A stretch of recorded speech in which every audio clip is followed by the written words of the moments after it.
शहर हैदराबाद में गुटखा कारोबारियों पर पुलिस सख्त नजरें बिछाए बैठी है। अभी खबर है कि commissionerate task force west zone की टीम ने एक इत्तला पर कार्रवाई करते हुए शहर के SR नगर, जुबली हिल्स और सनत नगर के इलाकों में वाक़े गुटखे के गोदामों पर धावा करके 6 लाख रुपए मालियाती गुटखे के कसीर पैकेट्स बरामद कर जब्त कर लिए हैं और इस सिलसिले में 6 लोगों को गिरफ्तार करके मुताल्लिका पुलिस स्टेशन को गुटखे के जखीरे के साथ हवाले कर दिया है। ये कार्रवाई deputy commissioner of task force Shri P Radhakrishna Rao की सरकर्दगी में इंस्पेक्टर बी गट्टू मल्लू ने अपने स्टाफ के साथ अंजाम दी।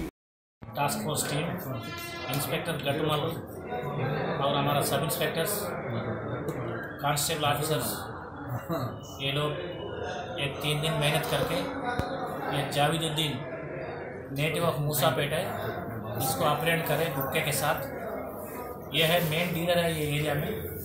इन्हें सप्लाई करने का अमीरपेट, फतेहनगर, बालानगर, जगदी गुट्टा, गोरबंडा, SR नगर, सनत नगर एरिया वालों को सप्लाई करते हैं इन्हें। अभी इन्हें जो सब डीलर को सप्लाई करते वो लोगों को भी हम अपरेंट करें।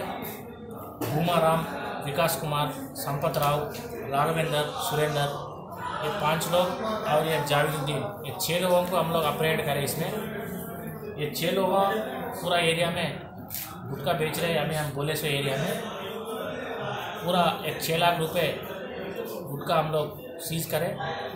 ये पूरे लोगों को SR नगर, जावेदुद्दीन, भूमाराम, विकास कुमार, सुरेंद्र लोगों को SR नगर पुलिस स्टेशन को, और यह Sampath Rao Jubilee police station, ये राघवेंद्र सनत नगर पुलिस स्टेशन को हैंड ओवर करने का है फर्दर इन्वेस्टिगेशन के वास्ते।